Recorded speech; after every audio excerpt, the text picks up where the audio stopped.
Dawn painted the Wyoming sky in a tapestry of silver and gold as Catherine Reynolds secured the last canvas cover over her wagon. Her breath formed small ghosts in the frigid air of 1897, dancing briefly before disappearing into nothingness. The distant peaks of the Rockies caught the first rays of sunlight while the valley remained shrouded in shadow. All her worldly possessions fit into 3 wooden crates stacked neatly in the wagon bed. She left no note behind. There was no one who would care to read it. A lone wolf howled in the distance, its mournful cry echoing across the empty landscape. Nature itself seemed to acknowledge her departure with this solemn farewell. The main street of Redemption Valley lay silent in the early morning light. 15 buildings comprised the town proper.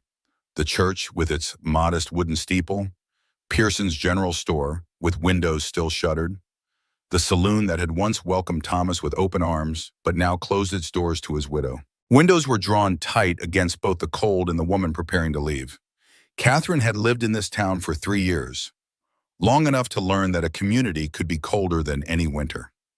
She adjusted her simple black dress, a garment that had once been reserved for Sundays, but had become her daily attire since Thomas was lowered into the hard Wyoming earth. Her woolen shawl, mended multiple times, provided little protection against the biting cold. Patched gloves covered hands that had grown accustomed to work no respectable woman should endure. She had spent the previous night carefully selecting what to take and what to leave behind. The Bible her mother had given her, the 2 books Thomas had gifted to her on birthdays past, a daguerreotype of their wedding day, when hope still shone in their eyes. She had paid exactly $2.75 to the livery for the wagon rental, counting the coins out at 4:30 that morning when even the roosters still slumbered. The leather reins felt stiff with cold in her palms as she performed one final check of the harness and wheels. The old brown mare, Lucy, stood patiently, her breath visible in the cold. Catherine had chosen her specifically, knowing the older horse would be steady on mountain trails. She snapped the reins once, and Lucy pulled forward obediently, hooves crunching on the frozen mud. The sound echoed through the sleeping town like an accusation. Catherine cast one final glance at the tiny cabin that had been her home. Empty now, just like her life in this place. No smoke rose from its chimney, no light shone from its windows. Like the town itself, it had rejected her presence long before she physically departed. At the edge of town, Catherine paused. Just once. The schoolhouse stood to her left, small and dark. She had taught children to read there until their mothers decided her presence was a poor influence. A widow at 25. That sin was enough. The memory of small faces eager to learn caused her throat to tighten. She had loved teaching more than anything save Thomas himself. She turned the wagon east, toward Dakota Territory. The mountains loomed ahead, their peaks catching the first rays of sunlight while the valleys remained in shadow. Lucy maintained a steady pace, eager to warm her muscles in the morning chill that had dropped well below freezing. The iron wagon wheels left parallel tracks in the light dusting of snow that had fallen during the night. When she reached the rise that marked the boundary of Redemption Valley, Catherine felt the weight of eyes upon her. She turned in the seat and saw a solitary rider silhouetted against the rising sun. James Harrison sat astride his chestnut Morgan gelding on the ridge above town. At 48, he cut an imposing figure even at a distance. His worn Stetson pulled low against the morning glare, the leather jacket bearing the scars of years of ranch work. A full beard, trimmed but flecked with gray, framed a face weathered by sun and wind. The Colt single-action Army revolver on his hip was not for show, but a practical tool in this still wild country. The horse beneath him stood perfectly still, evidence of excellent training and temperament. Harrison owned over 10,000 acres in half the county. His word carried more weight than the mayor's in most matters. A man whose decisions shaped lives in Redemption Valley. Catherine had seen him in town numerous times, but had exchanged fewer than 20 words with him in 3 years. He had always nodded politely when they passed on the street, but they inhabited different worlds within the same small town. Catherine's spine stiffened. Her right hand instinctively moved toward the small derringer hidden in her coat pocket. Not that she would need it against Harrison, but the gesture was reflexive, a woman alone prepared to defend herself. "Leave me be, Mr. Harrison," Catherine called out, her voice carrying in the still morning air. She kept her tone steady despite the hammering in her chest. James nudged his horse forward, closing the distance between them with an easy, unhurried pace. The gelding moved with the confidence of an animal that knew its master's mind. When he drew near enough to speak without shouting, he stopped. "Roads are dangerous for a woman alone, Mrs. Reynolds." His voice was deep, rough as wind over stone. The Wyoming accent, tinged with something Eastern from long ago, colored his words. Not threatening, merely stating a fact as he saw it. "I've managed alone these past 3 years," she replied. "I suspect I can continue."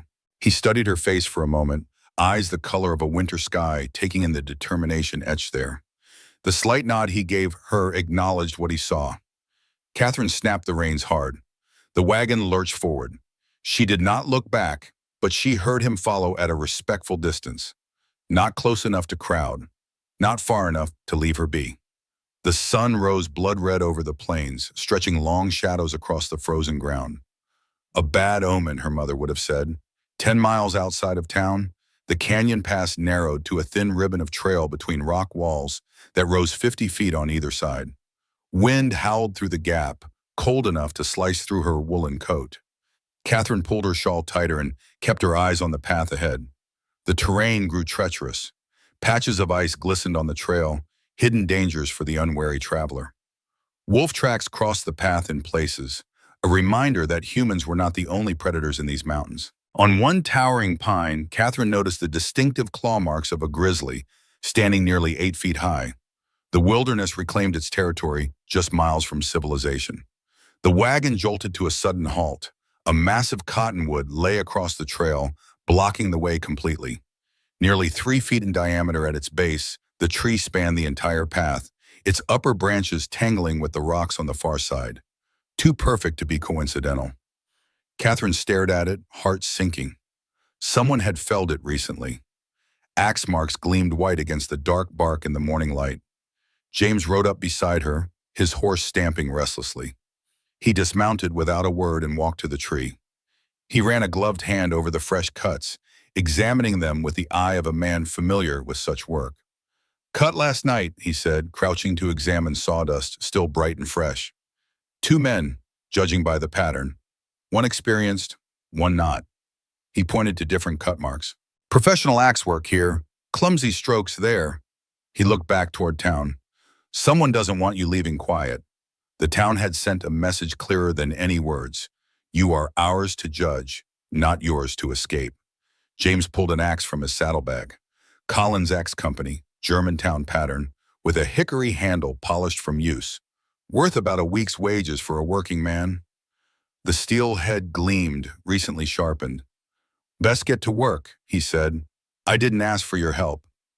Catherine remained seated on the wagon, back straight as a fence post. "No, ma'am, but you got it anyway." He swung the axe in a smooth, practice arc. Wood splintered beneath the sharp blade. Catherine sat frozen for a moment, watching him. Pride warred with practicality. Pride wouldn't move a tree. She climbed down from the wagon and began dragging branches aside as he cut them free. They worked in silence for nearly an hour. The exertion warmed them despite the temperature hovering around 30 degrees. Catherine found herself studying his methodical movements. There was something reassuring in his efficiency, a steadiness she hadn't encountered since Thomas. Once, when their eyes met briefly over a particularly stubborn branch, she was surprised to find herself looking away first, a warmth rising to her cheeks that had nothing to do with exertion. James removed layers methodically as he worked, revealing a wool shirt underneath his jacket. His movements were efficient, each stroke calculated to expend only the energy required. Catherine noticed details as they worked. His hands were strong and sure, but his gloves were fine leather, stitched neat. His boots were too good for ranch work, custom-made from the look of them. A man who worked hard by choice, not necessity. She dragged branches with surprising strength for her frame, determination making up for what she lacked in size. After an hour of steady labor, the trail was clear enough for the wagon to pass. Snow had begun to fall lightly, small flakes dancing in the wind that funneled through the canyon. Catherine wiped sweat from her forehead despite the cold. The temperature couldn't have been above 30 degrees, but exertion had warmed her blood. "Why do you care if I leave?" she asked directly, meeting his eyes for the first time. James leaned on the axe handle, breathing hard. For a long moment, he just looked at her, considering his words carefully. His eyes, she noticed, held a sadness that his stoic expression couldn't hide. Maybe I'm tired of watching good people get chased off. Something in his eyes suggested deeper waters than his simple statement revealed. She wanted to argue, wanted to tell him she wasn't good, wasn't worth defending, but the words stuck in her throat. Men like Harrison didn't concern themselves with women like her. There had to be something more. People with your means don't typically concern themselves with those beneath their station, she said instead, unable to keep the bitterness from her voice. Perhaps that's why we find ourselves where we are, he replied cryptically. Catherine returned to the wagon and climbed back onto the seat. The tree was gone. The road was open, yet James Harrison still mounted his horse and followed as she continued east. The sky transformed as the morning aged, clouds gathering on the northern horizon. Dark purple masses rolling toward them with unnatural speed. Catherine had lived in Wyoming long enough to recognize the signs. Blizzard coming, and coming fast. Animals knew it too. A herd of elk moved quickly through the trees to their right, seeking shelter. Birds had gone silent. The very air felt charged, heavy with impending fury. The temperature dropped precipitously. Catherine could feel it through her coat. The cold becoming something alive and hungry. 20 degrees, then 15, then lower still. Her breath crystallized the moment it left her lips. Snow began to fall, not the soft, drifting flakes of gentle storms. This was ice driven sideways by wind, stinging any exposed skin like tiny needles. The horse lowered its head against the assault, slowing its pace. An abandoned line shack appeared on the left, half hidden by scrub pine. Small, rough-hewn, but with its roof intact. James pulled alongside the wagon and pointed toward it. "We need to stop," he called over the rising wind. "Storm's coming in hard." "I've weathered worse alone," Catherine replied, unwilling to acknowledge the danger brewing around them. "Not in this, you haven't." The certainty in his voice brooked no argument. "This is a Wyoming territory special. I've seen men freeze solid in their saddles in weather like this." Catherine pushed the horse harder, determined to continue. The wagon lurched over a rut, and the left wheel struck a rock with a crack like a gunshot. The entire frame shuddered. The horse stumbled, panicked by the sound, and started to bolt. James was off his mount in a heartbeat. He caught the bridle, voice low and steady, calming the animal with practiced ease. "Easy, girl. Easy now." His tone changed completely when addressing the horse, gentler than Catherine had heard from him. Catherine's hands remained locked on the reins, knuckles white. When the horse settled, James inspected the wheel. The spoke had cracked clean through where it joined the hub. He didn't speak, just pulled rope and a spare spoke from his saddlebag and went to work, hands moving quick and sure. The blizzard hit with full force while he worked. Visibility dropped to nothing. Wind tore at their clothes, their hair. The temperature plummeted below zero. Catherine couldn't feel her fingers after just minutes exposed to the elements. James worked methodically despite the conditions, using his body to shield the wheel from the worst of the snow. He tied off the repair with a complex knot, testing its strength with a hard tug. "Inside," James said when he finished the temporary repair. Not a request. This time she didn't argue. The line shack was small. One room, perhaps 15 by 15 feet, dirt floor, a stone fireplace that hadn't seen flame in months. But the roof was intact. The door closed. That was enough. "Jedediah Pike's old place," James explained as he set about building a fire. "Old hunter, died last fall, 83 years old. No family, no will. Land reverted to county ownership." He arranged kindling carefully in the fireplace. James spoke as he worked. "Pike trapped these mountains for 60 years. Came out with the first fur traders in 37. Survived 3 Indian wars, 2 wives, in a grisly attack that left him with one eye. He struck a match and held it to the kindling. Tough old bastard. Found him right here in this chair. Died in his sleep with a smile on his face, they say." He built the fire with practiced efficiency. Kindling at the bottom, arranged in a careful cross pattern. Smaller sticks next, then larger pieces of wood from a stack in the corner. Patient hands encouraging the spark to flame. Catherine watched how he built it, noting the care he took in the arrangement. Her father used to say you could tell a man's character by how he built a fire. Hasty men built fires that burned hot and died quick. Patient men built fires that lasted. The shack still contained remnants of Pike's life: a crude table and chair, a shelf with dusty tins, a bearskin rug worn thin in places, a rifle rack empty now on the wall. The flames caught and spread, casting warm orange light across the walls. Catherine stood as far from James as the space allowed, arms wrapped around herself. "You think money makes you better than folks?" The question came out sharper than she intended, but she didn't retract it. 3 years of watching wealthy mine owners discard men like her husband had hardened something inside her. James didn't look up from the fire. "No, ma'am. I think money makes folks assume I never hurt." His voice was quiet, tired. He added another log to the growing flame. "Makes them think I don't know what it's like to go hungry, or work until your hands bleed, or lose something precious." The simplicity of his answer surprised her. He pulled off his coat and draped it over the back of a broken chair. "For later, when you stop being stubborn." His mouth almost twitched into something resembling a smile, but it faded before fully forming. Catherine said nothing, maintaining her distance. The wind shrieked around the corners of the shack, finding every crack and crevice. Snow whispered against the single window like ghostly fingers seeking entry. The temperature outside continued to drop, but inside the fire slowly pushed back the cold. But as hours passed and the cold crept in, as the fire burned low and the blizzard intensified, Catherine reached for that coat. It smelled like leather and smoke and something else, something safe that reminded her of times before grief became her constant companion. She fell asleep sitting up, back against the wall.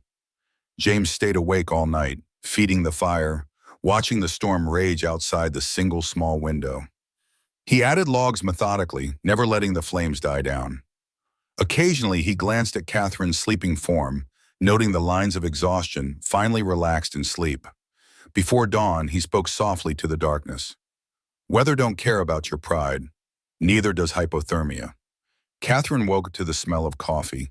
Real coffee, not the chicory substitute she'd been drinking for months when she could afford anything at all. She blinked, disoriented, and saw James crouched by the fire. A battered tin pot balanced on the coals. "Morning," he said without looking at her. "Arabica from Brazil, 25 cents a pound at the Mercantile in Cheyenne. Bought it last supply run." She sat up, every muscle stiff from sleeping upright against the wall. The coat had slipped from her shoulders during the night. She folded it carefully and set it on the chair. "Door's frozen," James said. "We'll need to thaw it before we can get out." Catherine nodded. She didn't trust her voice yet. He poured coffee into 2 tin cups and handed her one. Their fingers brushed, and she pulled back quickly, but the warmth of the cup was too good to refuse. The coffee was strong, hot, perfectly brewed. Catherine couldn't remember the last time she'd tasted something so good. They drank in silence, the only sound the crackling of the fire and the howling wind. The ritual of coffee seemed to form a momentary truce between them. Something about sharing this simple pleasure created a space where words might flow more easily. She watched him over the rim of her cup, noticing how the firelight softened the hard lines of his face. For a moment, she glimpsed the man he might have been before grief carved its territory into his features. A flicker of connection passed between them, fragile but undeniable. When they finished, James pulled a coal from the fire with a stick and approached the door. "This'll loosen the ice, but it'll take time," he explained. The door had frozen shut during the night, ice forming a seal around its edges. Catherine joined him. Together they worked the coal along the frame, melting ice inch by stubborn inch. His strength forced the wood when needed. Her patience guided the heat around the edges. They developed a rhythm without discussion. She would point to a spot, he would apply the coal. She would wipe away the melted ice with a rag torn from an old blanket. Finally, the door groaned open. The world outside was transformed. Blinding white, silent, beautiful in a way that felt almost holy. The sun glinted off snow like scattered diamonds. Catherine's breath caught at the sight. Then she saw her wagon buried to the axles. Drifts covered the wheels, the seat, everything. Snow reached halfway up the sides of the shack, at least 3 feet deep. "We're stuck," she said simply. "For now." James walked a slow circle around the shack, testing the depth of the snow with each step. 3 feet in most places. 4 where the wind had created drifts. His horse and Catherine's mare stood in the lean-to attached to the shack, protected from the worst of the storm. Catherine watched him, this man who'd followed her into a storm, who'd fixed her wheel without asking, who made coffee like it was the most natural thing in the world. "Why did you really follow me?" she asked when he returned to the doorway. James stopped, snow clinging to his boots and pants. He turned to face her, and for a long moment, he just stood there. She saw something in his eyes she hadn't expected. Pain, old and deep. "I had a daughter," he said finally. "Elizabeth. She died during the scarlet fever epidemic of '94. His eyes reflected pain long buried. "My wife, Martha, was blamed by the town for not being devout enough. They convinced her our daughter's death was punishment for her inadequate faith." Catherine watched his face, seeing the struggle behind his composed expression. "I did nothing when they drove her away with their whispers and judgment," he continued, a muscle working in his jaw. "I hid behind my wealth and position when I should have defended her. She died alone in Denver, still believing she'd failed as a mother." The confession hung between them, his self-recrimination filling the small cabin more completely than any detailed account could have. Catherine's chest tightened at his confession. She knew what it meant for a man like him to admit such a thing. "So when I saw you loading that wagon in the dark, running because they made you feel small," he shook his head, "I recognized the look in your eyes, same one Martha had, and I couldn't let it happen again." Catherine set her coffee cup down slowly. Her hands were trembling, but not from the cold. "They needed someone to blame," she said quietly. "Thomas died in the North Star mine collapse in '94. The preacher turned my loss into a lesson, claiming God was punishing me for prioritizing books over wifely duties." The memory still carried its sting, evident in the tightness of her voice. "Within weeks, I went from respected school teacher to town pariah. Women avoided me. Men saw me differently." She looked away, unwilling to elaborate. "Thomas had dreams," she continued after a moment. $3 a day at the mine, saving for our own land someday." A brief, sad smile touched her lips. "He was so proud of my teaching position." The simplicity of her statement, "I was convenient," a story they could tell themselves to feel righteous, contained all the pain of 3 years of isolation without needing to catalog every slight and hardship. "So was Martha," James said. "Reckon that's why I recognize the look." The fire crackled. Outside, snow slid off the roof with a soft thump. Catherine picked up his coat from the chair. This time she put it on without hesitation. It was too big, hung past her hands, but it was warm. "Thank you," she said, "for the coffee, for all of it." James nodded once. "Get some rest. We'll dig out tomorrow." But Catherine didn't sleep. She sat by the fire watching him stoke the flames. And for the first time in 3 years, she didn't feel completely alone. The next morning came with brutal clarity. The storm had passed, leaving the world silent and achingly bright. Catherine's eyes stung from the glare reflecting off endless white. James was already outside, digging around the wagon with a shovel he'd found in the shack. She joined him without a word, using a broken board to scrape snow away from the wheels. They worked in rhythm. Scoop, toss, no conversation, just breath and effort in the crunch of snow. After an hour, the wagon was mostly clear. James crouched by the front wheel, inspecting the repair he'd made yesterday. His face went still. "What?" Catherine asked, seeing his expression change. "Spokes cracked worse than I thought. The cold got into it. We can move it, but it won't hold far. Needs a blacksmith." He ran his fingers along the wood where the temporary repair was already showing signs of failure. The spoke had cracked along its length, compromising the integrity of the entire wheel. Catherine's stomach dropped. "Nearest one's back in Redemption Valley." "I know." The words hung between them, heavy with implication. She stared at the wheel, at the crack running through the wood like a fault line. All that work to leave, and the road kept pulling her back. "There's another option," James said carefully. Catherine looked at him, wariness returning to her eyes. "There's a homestead 20 miles north of here. Been empty since last spring. Owner died. No family. Cabin sound. Land's good. Needs work, but it's livable." He held her gaze steadily. "And deeds in my name." He paused, then added, "I can change that." Catherine felt something twist in her chest, Anger, hope, suspicion all tangled together. The offer seemed too good to be true, which in her experience meant it always was. Why? Her voice came out sharp. Guilt, pity, or do you think I'll warm your bed out of gratitude? James flinched like she'd struck him, but he didn't look away. I think you deserve a choice nobody's given you, he said quietly. Stay in that town and let them break you. Leave on a bad wheel and maybe die on the road, or build something new. He spread his hands. Your call. And what do you get out of this, she pressed. His jaw tightened. Maybe a chance to do one thing right before I die. The bitter self-assessment of a man who saw his failures more clearly than his strengths. Silence stretched between them, taut as a rope under strain. Catherine turned away, staring at the endless white landscape. North, a place no one knew her. A place where she could be something other than the widow they whispered about. I own half this territory, James said suddenly.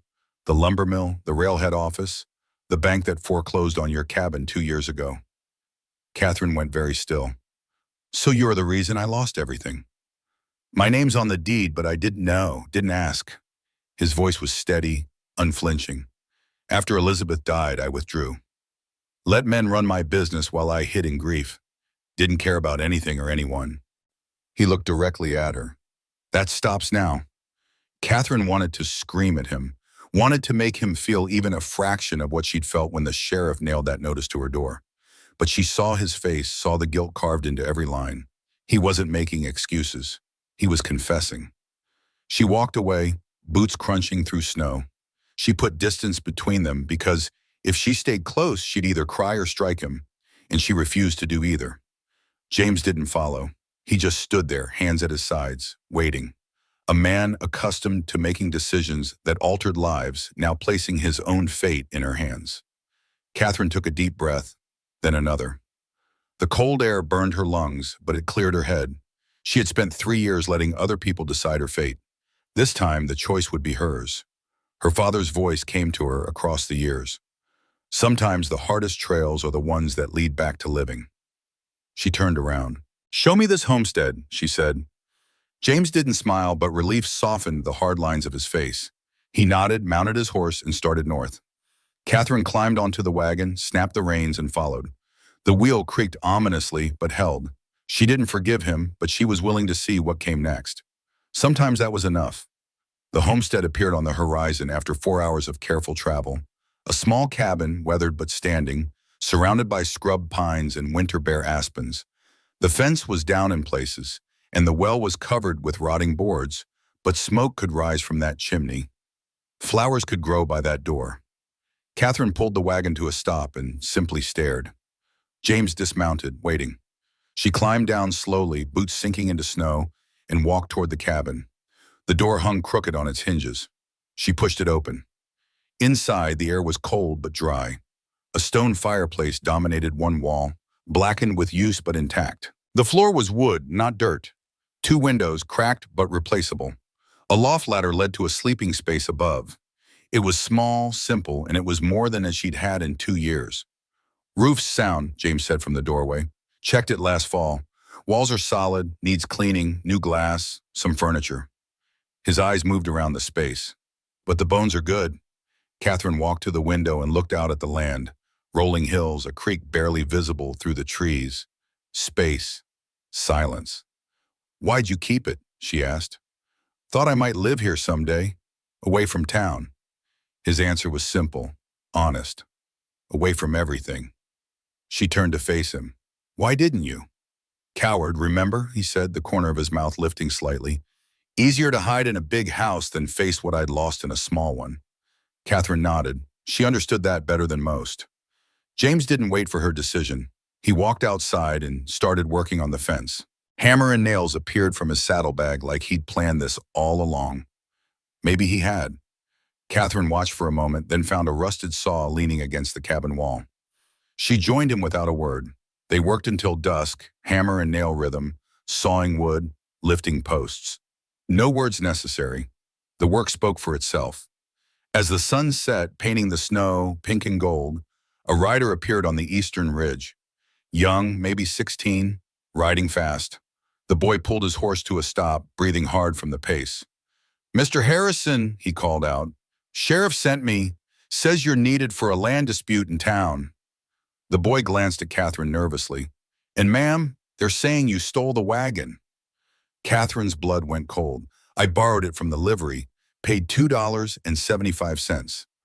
Town's memory gets mighty selective when it suits them," James said quietly. His voice was hard as iron now. The boy shifted uncomfortably in his saddle. "Sheriff says if you don't come back, he'll send deputies." James's jaw set. He looked at Catherine. "We ride back together. I'll set this straight." Catherine's heart pounded against her ribs. Returning meant facing every person who'd whispered about her, judged her, driven her out. But running meant proving them right. She thought about the cabin, about the fence they'd started fixing, about the land that could be hers. Her father's voice came to her across the years. "You can't outrun a lie. You gotta stomp it dead in front of witnesses." Catherine squared her shoulders. "Let's go." They mounted up, leaving the homestead behind. The boy rode ahead, eager to escape the tension crackling between them. James looked at her, concern evident in his eyes. "You don't have to do this." "Yes," Catherine said, her voice firm. "I do." They rode south toward Redemption Valley, toward the town that had tried to break her. But this time she wasn't running. This time she was riding in with her head high, and this time she wasn't alone. The return journey to Redemption Valley passed in tense silence. The afternoon sun cast long shadows across the snow-covered trail, the temperature hovering just above freezing. James rode slightly ahead, his back straight, shoulders set with determination.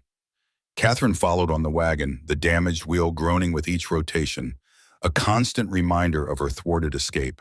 The young messenger, Michael Davis, kept glancing back nervously.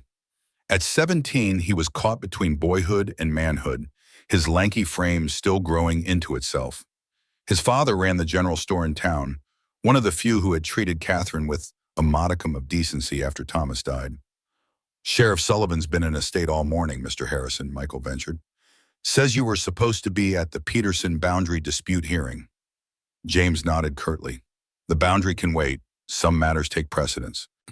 The boy fidgeted with his reins. "There's talk in town about Mrs. Reynolds leaving." His eyes flicked toward Catherine, then away quickly. "Reverend Wright held a special prayer meeting about it last night." Catherine's jaw tightened. A prayer meeting, as if her departure were some kind of moral failing requiring divine intervention. More likely it had been an opportunity for the town gossips to cloak their whispers in righteousness. As they rode, James's mind drifted to the past. Martha had been a vision the first time he saw her, stepping off the eastbound train in Cheyenne. Red hair pinned beneath a modest hat, green eyes bright with anticipation for their new life in Wyoming territory. The daughter of a Boston merchant, she'd given up comfort in society to follow him west in 1885. She'd made their house a home, planting flowers where everyone said they wouldn't grow. Defiant beauty in a harsh landscape. And Elizabeth, their miracle after years of trying. Born in 1888, she'd inherited her mother's eyes and his stubborn nature. The memory of her fever surfaced with painful clarity. How quickly it had taken hold. The scarlet rash spreading across her small body, her throat swelling until breathing became a desperate struggle. Dr. Thompson had ridden 3 days from Fort Laramie, arriving haggard and snow-covered, only to shake his head after examining her. "Scarlet fever. Bad case. I've seen it moving through the territory." 3 days of helpless watching, Martha praying constantly by their daughter's bedside. Then silence. The most terrible silence James had ever known. The whispers began at the funeral. If only she'd been more devout. City women don't understand the power of true faith out here. Harrison should have married a proper God-fearing woman. Martha withered under their judgment. Her grief, already overwhelming, was poisoned by guilt. 2 months later, she'd packed a single bag and boarded the Denver-bound train. James hadn't stopped her. He'd told himself she needed time, that she would return when her heart began to heal. The letter came 6 weeks later. Martha, dead of pneumonia in a Denver boarding house. Alone. The landlady wrote that she'd spoken of her failure as a mother in her final fevered hours. James had retreated into himself after that. The grand house at the edge of town became his mausoleum. He signed papers placed before him, attended necessary meetings, but his mind remained elsewhere. He let his foremen and managers run his businesses, caring little for profits or expansion. Nothing mattered anymore. Until this morning when he'd seen Catherine Reynolds loading her wagon in the pre-dawn darkness, fleeing the same judgment that had destroyed Martha. Catherine's thoughts similarly dwelled on the past as they rode. Thomas had come west from Pennsylvania with dreams of making his fortune in the silver mines. Tall, broad-shouldered, with a laugh that seemed too big for his body. They'd met when he'd come to the small school where she taught in Laramie. He'd been delivering wood, had stayed to listen to her reading poetry to the children. Their courtship had been brief but genuine. Married in 1892, they'd moved to Redemption Valley for the promise of higher wages at the North Star mine. $3 a day instead of the standard $2.50. Thomas worked double shifts whenever possible, squirreling away every spare penny. 5 years, he'd promised. 5 years of mining, then we buy land, build our own place. He'd kiss her forehead each morning before dawn, smelling of soap and optimism. My wife, the school teacher, he'd say with pride, even as his own hands grew calloused and stained with mining dust. The collapse happened on a Tuesday in October 1891. The support timbers on the 200-foot level gave way without warning. 8 men died, Thomas among them. Catherine recalled the church bells tolling, summoning families to learn which men had been lost. The terrible wait as names were read, the hollow feeling when Thomas's name echoed through the church.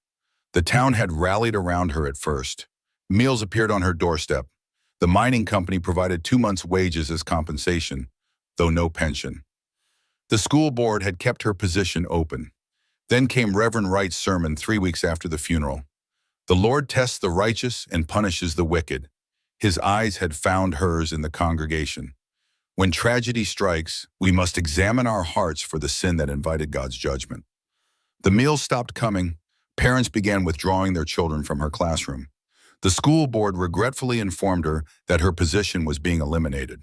The whispers followed her through town. Widow at 22. Must have been something wrong in that marriage.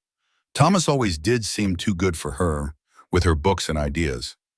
2 years later, the bank foreclosed on their small cabin when she couldn't make payments. The sheriff had nailed the notice to her door while neighbors watched from their windows. She'd taken work cleaning houses, washing laundry, anything to survive. The wives watched her suspiciously around their husbands. The men made offers she refused to acknowledge. 3 years of isolation and judgment had brought her to this moment, returning to face her accusers with James Harrison at her side. The irony wasn't lost on her. The man whose bank had taken her home was now her unlikely champion. As the rooftops of Redemption Valley came into view, Catherine straightened her spine. Whatever awaited them, she would face it with dignity. The main street was unusually crowded for a weekday afternoon. Word of their return had clearly spread. Nearly all 62 residents lined the street, their breath visible in the cold air. They stood in tense silence, watching as the 3 riders approached. Sheriff Sullivan waited in the center of the street, his hand resting casually on his holstered Remington. A tall man with a salt and pepper beard, he had the weathered look of someone who'd seen Wyoming's transition from lawless territory to struggling state. Beside him stood Reverend Wright, thin and severe in his black coat, and Samuel Sterling, the banker whose ambitions were as evident as his expensive Eastern suit. James dismounted smoothly, his movements deliberate. He handed his reins to Michael and stepped forward, positioning himself between Catherine and the welcoming committee. His hand didn't move toward his Colt, but everyone present was aware of its presence on his hip. "You're causing quite a stir, Harrison," Sullivan drawled, missing the boundary hearing, chasing after. His eyes flicked to Catherine, wayward women. "Careful, Sullivan," James said, his voice low but carrying. "Choose your next words with consideration." The sheriff smiled thinly. "Mrs. Reynolds here borrowed a wagon under false pretenses. Owes additional fees." James reached into his pocket and withdrew a small leather pouch. $2.75 was the agreed price. I witnessed the transaction myself. He tossed the pouch to Sullivan, who caught it reflexively. "Consider any additional fees covered." Reverend Wright stepped forward, his angular face tightening with displeasure. "This isn't about the wagon, Harrison. It's about decency, about the moral fabric of our community." His gaze shifted to Catherine, still seated on the wagon. That woman has brought nothing but trouble since she arrived. Her departure would have been a blessing.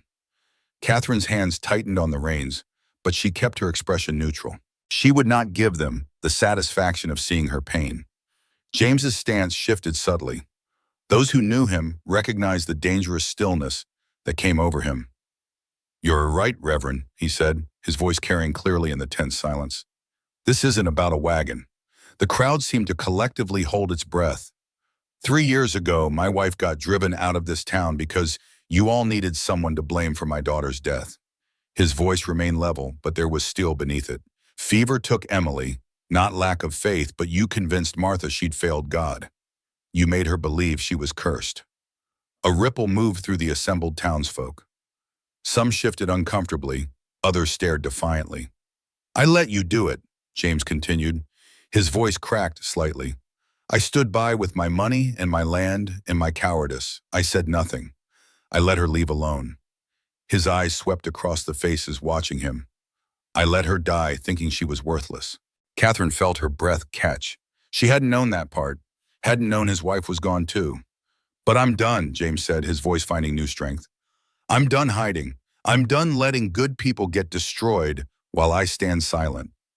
He turned toward Catherine, and she saw something in his eyes she never expected to see from anyone in this town. Respect. "Catherine Reynolds has more backbone than this entire street combined," he said, turning back to the crowd. "She's worked harder, suffered more, and stayed kinder than any of you deserve. And if you can't see that, it's your loss, not hers." The street was dead quiet. Even the wind seemed to hold its breath.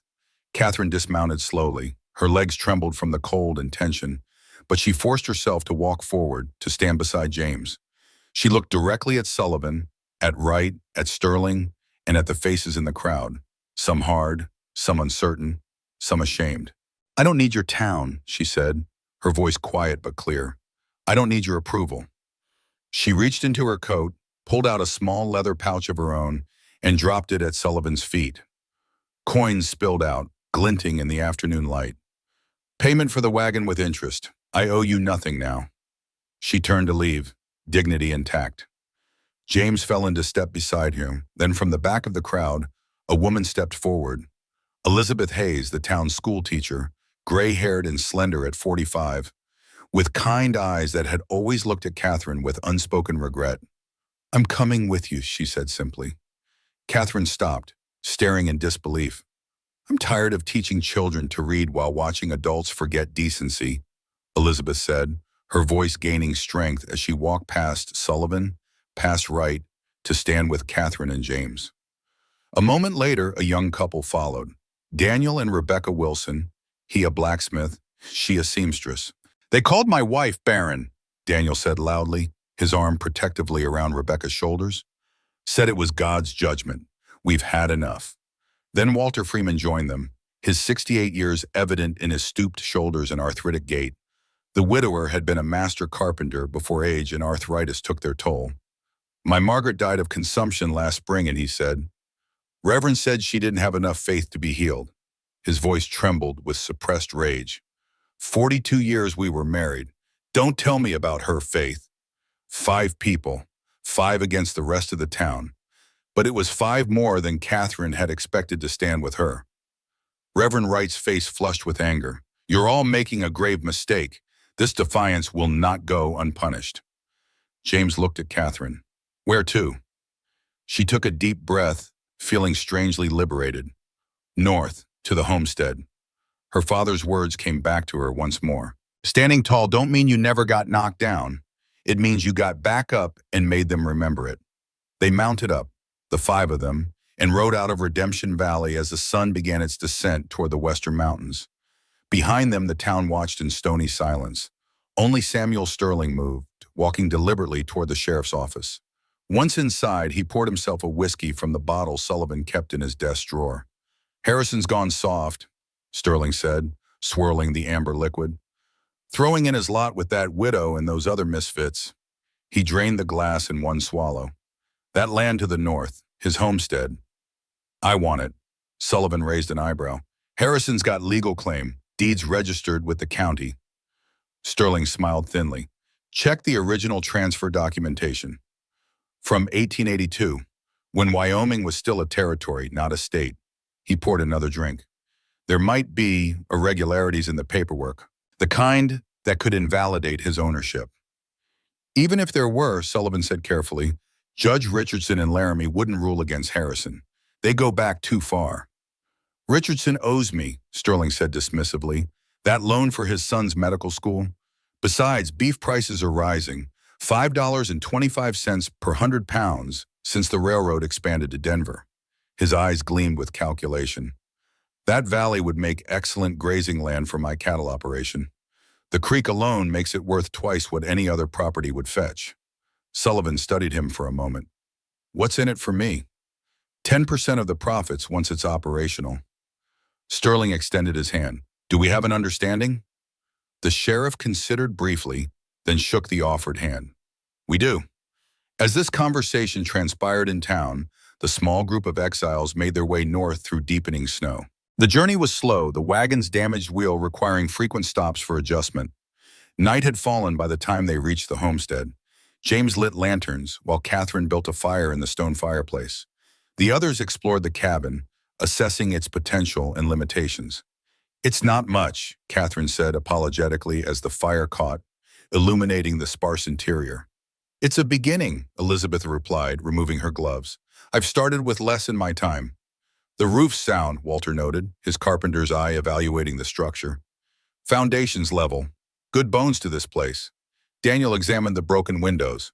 I can fix these, have glass in my supplies. Rebecca moved to stand beside Catherine. It's more than a building, isn't it? She said softly. It's freedom. That night, they huddled near the fireplace for warmth, sharing the provisions James and Catherine had brought. Tomorrow would bring work, decisions, plans. But tonight was for recovery from the emotional toll of their stand against the town. As the others settled into sleep, James found Catherine standing by the window, staring out at the moonlit landscape. Second thoughts? He asked quietly. She shook her head. No, just wondering what comes next. We build, he said simply, one day at a time. The following weeks brought steady progress. The winter weather provided challenges, but the small community worked with determination. James and Daniel repaired the cabin's structural issues. Walter, despite his arthritic hands, crafted essential furniture from lumber James brought from his sawmill. Catherine often found herself watching James work, admiring the capable strength in his hands. Once, when he caught her gaze, neither looked away immediately. You're doing good work here, she said simply. His smile, rare and unguarded, stayed with her long after he'd returned to his task. Elizabeth and Rebecca worked on making the interior habitable, while Catherine focused on planting the spring garden. She drew detailed layouts, calculating the best positions for different crops based on sunlight and drainage. James rode regularly to the railhead town 30 miles east, returning with supplies and news.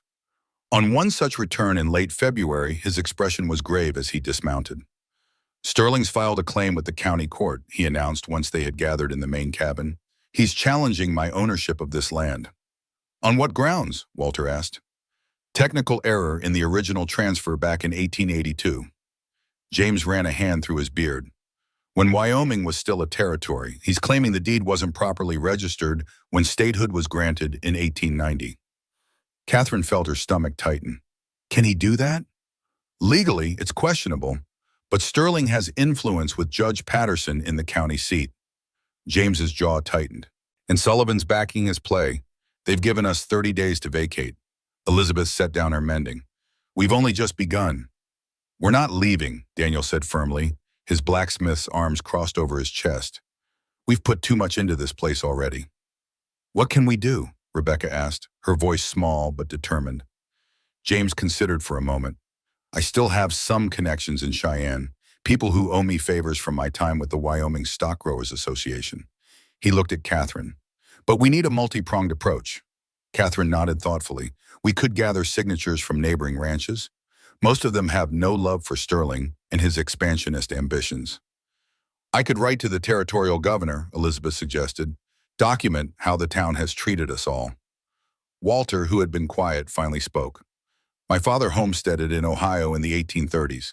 He always said, land becomes yours when you water it with your sweat. His gnarled hands gripped his walking stick. I may not be much use with heavy work anymore, but I'll be damned if I let them take this place without a fight. James studied the determined faces around him. Then we fight, not with guns, but with law and community. We've all run once, Daniel said, taking Rebecca's hand. No more. The following days saw their plan take shape. James drafted letters to his contacts in Cheyenne, calling in long-held favors. Catherine and Elizabeth rode to neighboring homesteads, explaining their situation and gathering support. Many signed their petition, having experienced Sterling's underhanded tactics themselves. 3 weeks passed in determined activity. The cabin was now fully repaired with 3 additional small structures under construction. The community had grown as well, with 2 families from Nebraska joining them after hearing of the new settlement forming. Then one crisp March morning, Catherine spotted riders approaching from the east. James grabbed his spyglass and focused on the distant figures. Sullivan, he said grimly. Sterling's with him, and 2 others I don't recognize. Hired guns? Daniel asked, moving to stand beside him. Likely. They're carrying Winchesters, new ones from the look of them. Catherine felt her heart racing but kept her voice steady. What do we do? We meet them. Calmly. James handed the spyglass to Daniel. No need to spook them into doing something foolish. The 4 men rode into the clearing, Sullivan in the lead. They pulled up 20 yards from the main cabin, where James, Catherine, and Daniel waited. The others remained inside, watching from windows. Harrison, Sullivan called, touching the brim of his hat in mock courtesy. Beautiful day for a ride. State your business, Sullivan, James replied evenly. The sheriff produced a document from his coat. Court order. Judge Patterson has ruled in favor of Mr. Sterling's claim. He held up the paper so the official seal was visible. You have 48 hours to vacate this property. Sterling urged his horse forward, a smile playing at his lips. Nothing personal, Harrison. Just business. James stepped forward and took the document, examining it carefully. Catherine watched his expression, noting the subtle tightening around his eyes. This isn't Judge Patterson's seal, he said after a moment. I've seen enough legal documents to know the difference. Sullivan's hand drifted toward his holster. Are you suggesting the document is fraudulent? I'm stating it outright. James handed the paper to Catherine. Compare the seal with the one on our deed. Catherine examined the impression, then nodded. The positioning is wrong. The territorial eagle is facing the wrong direction. Sterling's smile faltered slightly. Technicalities. The ruling stands. We'll see about that, James replied. In the meantime, this is still my property, and you're trespassing. One of the hired guns shifted in his saddle, hand moving toward his rifle. Daniel tensed beside Catherine, but James remained perfectly still, his calm presence somehow more intimidating than any show of aggression. Be very careful about your next move, James said quietly. Think about whether Sterling's paying you enough to deed for his land grab. A tense silence followed, broken only by the sound of a hammer being cocked. Walter stood in the cabin doorway, an old Sharps buffalo rifle steady in his hands despite his age. I may not move fast these days, the old carpenter called, but I can still hit what I aim at. Sullivan assessed the situation, clearly calculating the odds. Finally, he nodded to Sterling. We should return to town, consider our options. Sterling's face flushed with anger, but he recognized the temporary standoff. This isn't over, Harrison. On that we agree, James replied. The 4 men turned their horses and rode away, Sterling's rigid posture betraying his fury. Once they were out of sight, Catherine released the breath she'd been holding. They'll be back. Yes, James agreed, but we've bought time, and now we know they're willing to forge documents. He turned to Daniel. I need you and Catherine to ride to Laramie, take the deed, take the forged order, show them to Judge Richardson at the territorial court. That's a 2-day journey each way, Catherine said. We need to move quickly, James replied. Sterling will try again, and next time he might bring more men. Catherine nodded. We'll leave at first light. That evening, James approached her as she packed supplies for the journey. Take this, he said, handing her his own revolver, a Colt he had carried for years. Their fingers brushed during the exchange, lingering a moment longer than necessary. I sleep better knowing you have it, he added quietly. The unspoken concern in his voice warmed her more than any fire could. The journey to Laramie was arduous. Late winter storms had left the trails muddy and treacherous. Catherine and Daniel rode hard, stopping only when necessary for rest. They reached the territorial capital as the sun set on the second day. Laramie was a far cry from Redemption Valley, a proper city with paved streets, gas lamps, and brick buildings. The territorial courthouse stood at the center, imposing and official. They found lodging at a modest hotel and prepared to make their case the following morning. Judge Thomas Richardson was not what Catherine expected. In his 60s, with kind eyes behind wire-rimmed spectacles, he listened attentively as they presented their evidence. "This is a serious accusation," he said, examining the forged document. "Falsifying court orders is a federal offense." "Sterling has been doing this for years," Daniel explained. "5 other homesteaders have lost their land to similar tactics." The judge sighed heavily. "Samuel Sterling has powerful friends. His cattle operation supplies beef to 3 military outposts." Catherine leaned forward. "With respect, Your Honor, the law should apply equally to the powerful and the powerless." Richardson studied her for a moment, then nodded. "Indeed it should, Mrs. Reynolds." He rang a small bell on his desk, summoning his clerk. "Arthur, prepare a temporary injunction against Mr. Sterling and Sheriff Sullivan. They are to cease all actions against the Harrison property pending a full investigation." The clerk nodded and hurried away. "This will protect you temporarily," Richardson explained. "I'll also dispatch a federal investigator to examine these forgery claims." His expression turned grave. "Be careful. Men like Sterling don't surrender easily when their ambitions are thwarted." Catherine and Daniel exchanged glances. The judge had given them legal protection, but they both knew that law only reached as far as those willing to enforce it. "Thank you, Your Honor," Catherine said sincerely. "Don't thank me yet, Mrs. Reynolds." Richardson removed his spectacles. "I'm merely following the law. The real battle may still lie ahead." As they prepared to leave, the judge called Catherine back. "Mrs. Reynolds, a moment." When Daniel had said bye outside, he continued, "James Harrison was once the most influential man in the territory. After his family tragedy, many of us feared we'd lost him entirely." The judge's eyes were kind but penetrating. "Whatever you've done to bring him back to himself, I thank you." The judge opened a drawer and removed a sealed envelope yellowed with age. "There's something else you should know." He slid the envelope across the desk. "This arrived from Martha Harrison 6 years ago, shortly before her death. She asked that I give it to James if he ever found his way back." Richardson's expression was grave. "I've waited for the right moment. I believe that moment has come." Catherine stared at the envelope, understanding the weight of what the judge was entrusting to her. "She knew," Richardson said softly. "She knew her husband would eventually remember who he was. She never blamed him, not really." The existence of this final message from a woman long believed to have died bitter and resentful represented a profound twist in James's understanding of his past. "Whether you share this with him now or later is your judgment to make," Richardson added. "But I believe he's finally strong enough to hear her final words." Catherine felt heat rise to her cheeks. "We've simply found common cause, Your Honor." "Sometimes that's enough," he smiled gently. "Safe journey home." The return trip to the homestead was faster, driven by urgency and relief. When they crested the final hill and saw smoke rising peacefully from the cabin chimneys, Catherine felt a weight lift from her shoulders.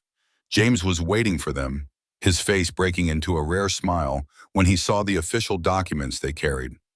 Catherine felt an unexpected flutter in her chest at the sight of his smile. Before she could think better of it, she impulsively stepped forward and embraced him briefly. "We did it," she whispered. As they separated, something shifted in his expression. A softening, a recognition. His hand remained lightly on her arm a moment longer than necessary, the touch speaking volumes neither was ready to voice. "Richardson came through," he said, examining the injunction. "He's sending an investigator," Daniel added. "Sterling could face federal charges for forgery." The news spread quickly through the small community, now numbering 15 people with the arrival of the Nebraska families. That night, they celebrated around a bonfire, the first real moment of security they had felt since leaving Redemption Valley. Their celebration was short-lived. 3 days later, Daniel discovered their water source had been tampered with. Someone had diverted part of the creek feeding their settlement, reducing the flow to a trickle. This isn't natural, he said, examining the crude dam and trench that redirected the water away from Hope Valley. Someone did this deliberately. James surveyed the damage with a grim expression. Sterling.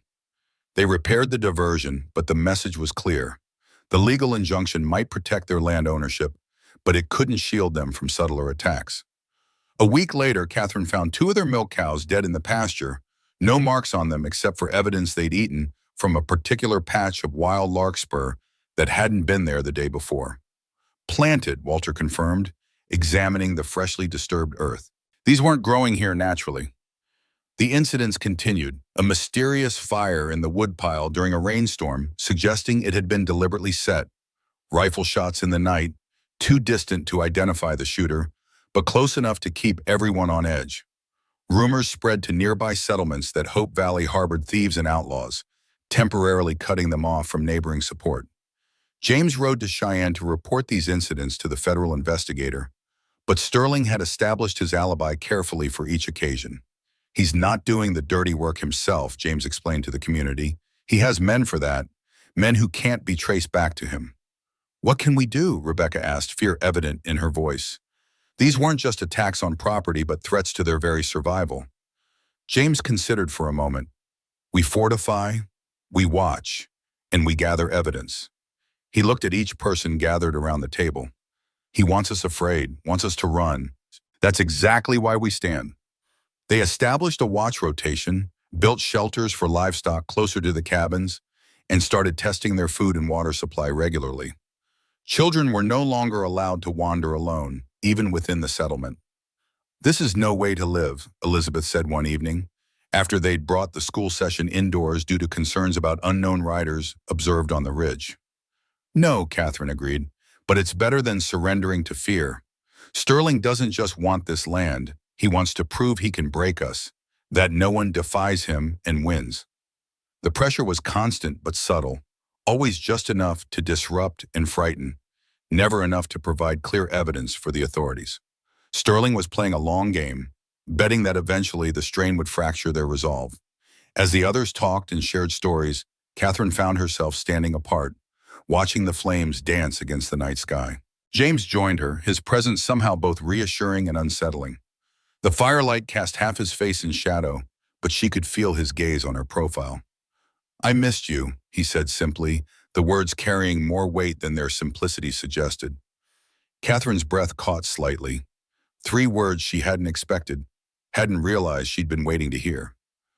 I thought about you too, she admitted. Every night. They stood close enough that their shoulders nearly touched, the narrow space between them charged with unspoken possibilities. You did well, he said quietly. We all did. She turned to look at him.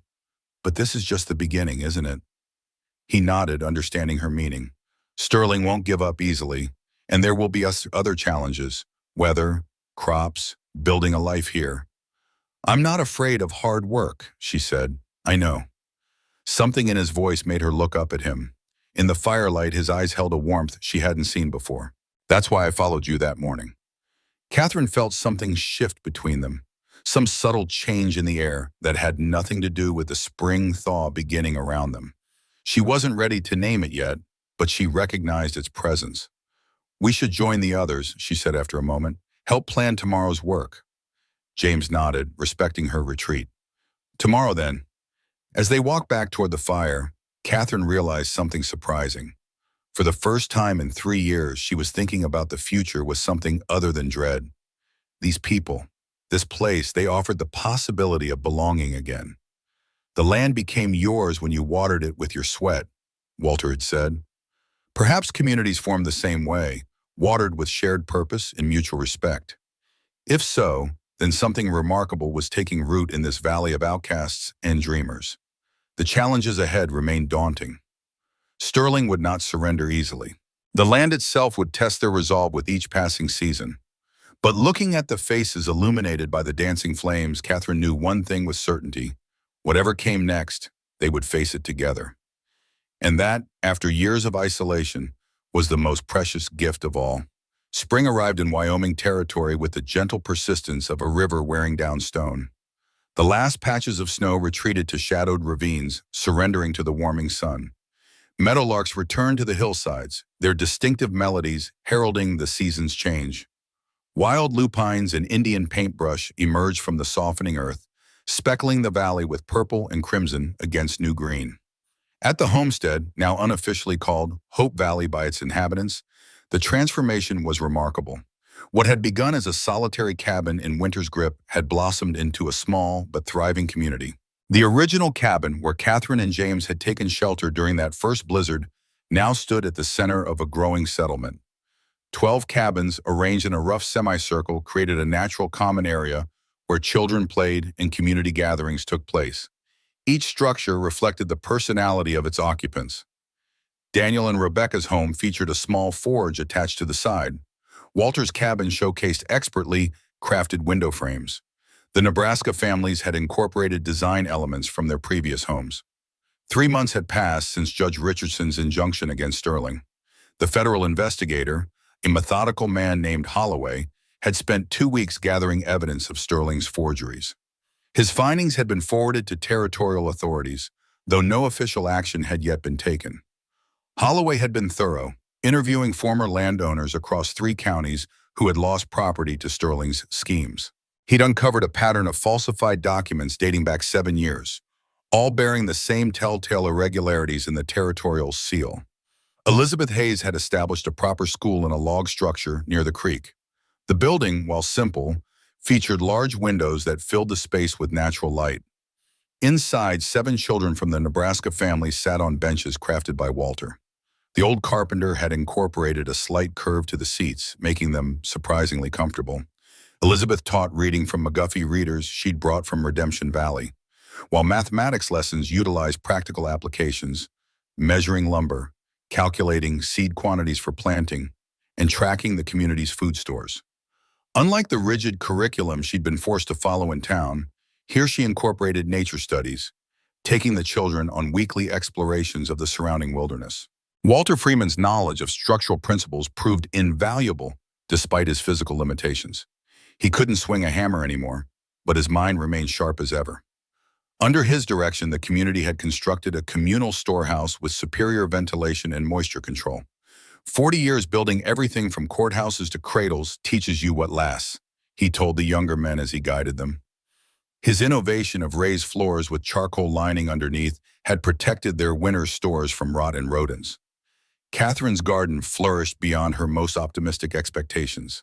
The valley soil proved rich and fertile, yielding early spring greens that supplemented their dwindling winter stores. She had expanded her original plan, adding medicinal herbs, echinacea, yarrow, and chamomile, based on knowledge from her mother's notebook. Her flower beds included not just decorative varieties, but also plants to attract pollinators essential for fruit production. She designed an irrigation system using wooden channels that directed water from the creek to each plot, minimizing the labor of daily watering. James divided his time between the settlement and necessary business in Cheyenne and Laramie. His frequent absences were dictated by the need to secure their legal standing and obtain supplies. In Cheyenne, he met with former business associates, renegotiating contracts to benefit both Hope Valley and his remaining enterprises. His lumber operation now employed several men from New Prospect, providing crucial employment after the mine's closure. In Laramie, he consulted with lawyers to ensure the settlement's legal foundation remained unassailable. Each trip required 3 days hard riding in each direction, yet Catherine found herself watching the Northern Trail for his return with increasing anticipation. On a particularly fine May morning, Catherine stood examining the newly sprouted pea vines climbing their trellises. The sound of approaching hoofbeats drew her attention. James rode into the settlement, his horse lathered from hard riding. Despite the fatigue evident in his posture, his eyes brightened when they found Catherine. "Sterling's been arrested," James announced, dismounting with unusual energy despite his long ride. "Federal marshals took him yesterday in Cheyenne."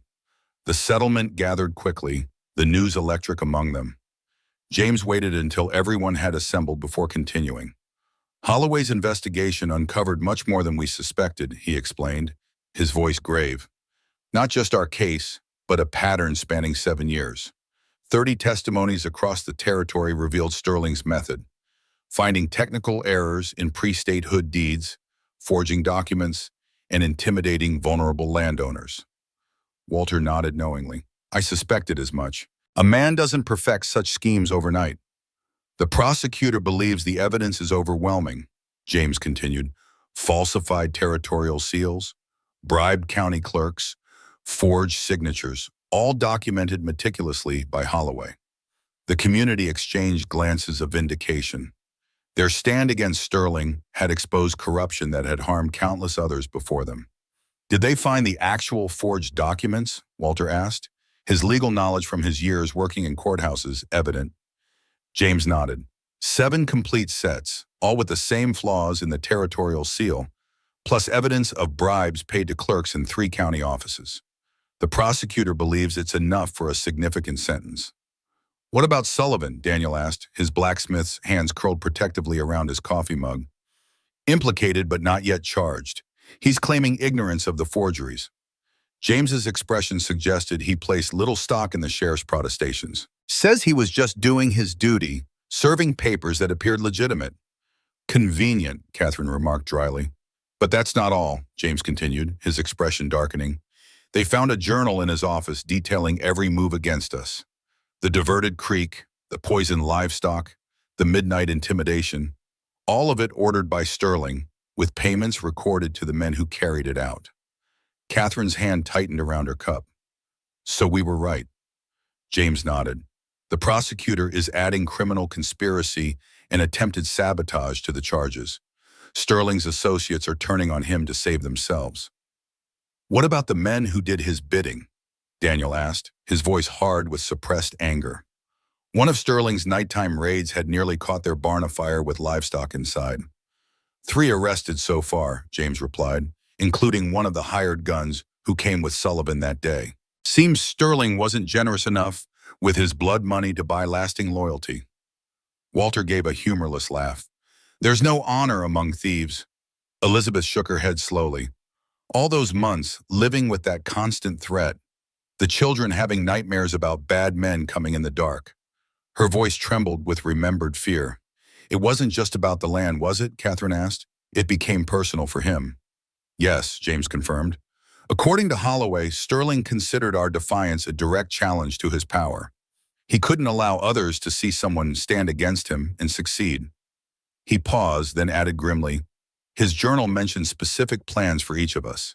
He'd studied our movements, our habits, knew which children belonged to which families. A collective shudder passed through the room. The thought that they had been under such calculated observation made the victory over Sterling feel both more significant and somehow more fragile. But we outlasted him, Rebecca said firmly, placing a protective hand over her midsection where the first swell of pregnancy was just becoming visible. We refused to be driven away despite everything. James raised his cup. To resilience, he said simply. To resilience, they echoed, the word taking on deeper meaning now that they understood the full extent of what they had faced and overcome. James set his cup down. There's more. A rider came through from Redemption Valley this morning.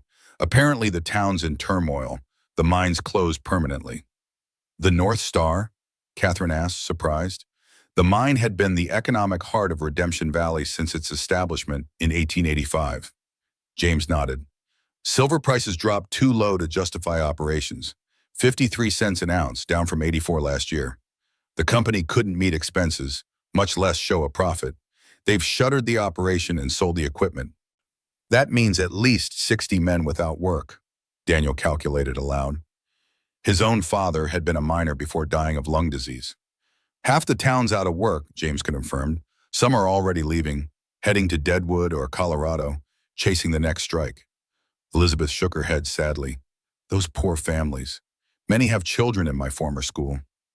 What will happen to the town? Rebecca asked, her fingers unconsciously twisting her apron. It'll likely wither, Walter said, his voice reflective. I've seen it before. When the reason for a settlement disappears, the people follow. Happened to Sweetwater after the gold played out in '67. 300 people down to 20 in less than a year. A thoughtful silence settled over the group. Despite everything Redemption Valley had put them through, none took pleasure in its demise. They had all once called it home, had invested years of their lives there. Some may want to come here, Catherine said finally, voicing what several were thinking. Look for a fresh start. James studied her face. How would you feel about that? After everything they did? The question wasn't just for Catherine. Everyone in the room had left Redemption Valley under difficult circumstances. Elizabeth had been subtly undermined for years because she remained unmarried. The Wilsons had endured cruel whispers about Rebecca's inability to conceive. Walter had been pushed aside when arthritis ended his carpentry career. Catherine considered the question carefully. Some were cruel, some were merely silent when they should have spoken. A few were kind, but afraid. She looked around at the faces of her new community. We all deserve second chances. Not everyone, Daniel objected. Reverend Wright spent years turning neighbor against neighbor. Sterling ruined families for profit. I'm not suggesting we welcome everyone without discernment, Catherine clarified. But there are good people there who were caught in circumstances beyond their control. Elizabeth nodded slowly. Margaret Thornton always slipped extra food to widows, though she did it quietly to avoid her husband's disapproval. The Cooper children defended my reputation when adults wouldn't. There are decent folks. The discussion continued well into the afternoon. Opinions varied, but eventually a consensus emerged. Hope Valley would be open to those from Redemption Valley who genuinely wished to join their community, provided they contributed to the common good and left old prejudices behind. Each case would be considered individually with input from the entire settlement. 2 days later, a young woman rode into the settlement. Lucy Williams, the storekeeper's daughter, arrived looking exhausted but determined. 26 years old, with practical brown hair tied back and intelligent eyes, she had the sturdy build of someone accustomed to lifting heavy merchandise. But there was something different about her now, a confidence that hadn't been there before. Catherine noticed a small notebook tucked in Lucy's pocket, filled with careful handwriting. I've been keeping records, Lucy admitted when she caught Catherine's glance, of everything Sterling and Reverend Wright said and did when they thought no one was listening. Names, dates, amounts exchanged. The revelation that this quiet shopkeeper's daughter had been secretly documenting the corruption for months added another layer to her unexpected visit. I was planning to come to you even before the mine closed, Lucy confessed. I just needed enough evidence first. Catherine recognized her immediately. Lucy had always been polite when Catherine shopped at her father's store, one of the few who hadn't shunned her completely. Mrs. Reynolds, Lucy began, dismounting stiffly. Mr. Harrison, I've come with news. She accepted the water Catherine offered gratefully, drinking deeply before continuing, and perhaps with hope. Over a simple meal of rabbit stew and cornbread, Lucy explained the transformation occurring in Redemption Valley. With the mine's closure and Sterling's arrest, the power structure had shifted dramatically. Without Sterling's influence and money, Reverend Wright's position had become untenable. When evidence emerged of his complicity in some of Sterling's schemes, specifically identifying vulnerable widows and struggling families as potential targets, the church elders had asked him to leave. We've invited Reverend Thomas Grady from Laramie, Lucy explained. Young man, not yet 30, studied back east but understands frontier life, believes faith should build up rather than tear down. And Sullivan, James asked. Resigned 2 nights ago, packed his belongings after dark and was gone by morning. Lucy's mouth twisted wryly. Apparently had urgent business in Montana territory. The most significant change, however, was in the town's governance. With the traditional power brokers gone, ordinary citizens had found their voices. 27 of us voted to form a new town council, Lucy continued, her voice strengthening with pride. Shopkeepers, teachers, tradespeople. My father's the chairman. Mrs. Parker, she ran the boarding house, is treasurer. She smiled. We've renamed the town New Prospect. Seemed appropriate for a fresh start. Lucy hesitated, then reached into her bag and pulled out a folded document. There's something else you should know. She handed the paper to James. We found this in Sterling's office after he was arrested. James unfolded it, his expression darkening as he read. It's a ledger, he explained to Catherine. Sterling was planning to force out half the townspeople once the mine closed, buy their properties for pennies when they couldn't pay their debts. The document detailed which families would be targeted first, with special attention to widows and the elderly who might be more easily intimidated. The mine closing wasn't sudden, Lucy explained. Sterling knew months ago he and Sullivan were positioning themselves to own the entire town by spring. The discovery that their departure had inadvertently disrupted a calculated scheme to prey on vulnerable neighbors made their stand against Sterling even more significant. "Some people in town think you saved us without even knowing it," Lucy added quietly. "Why have you come?"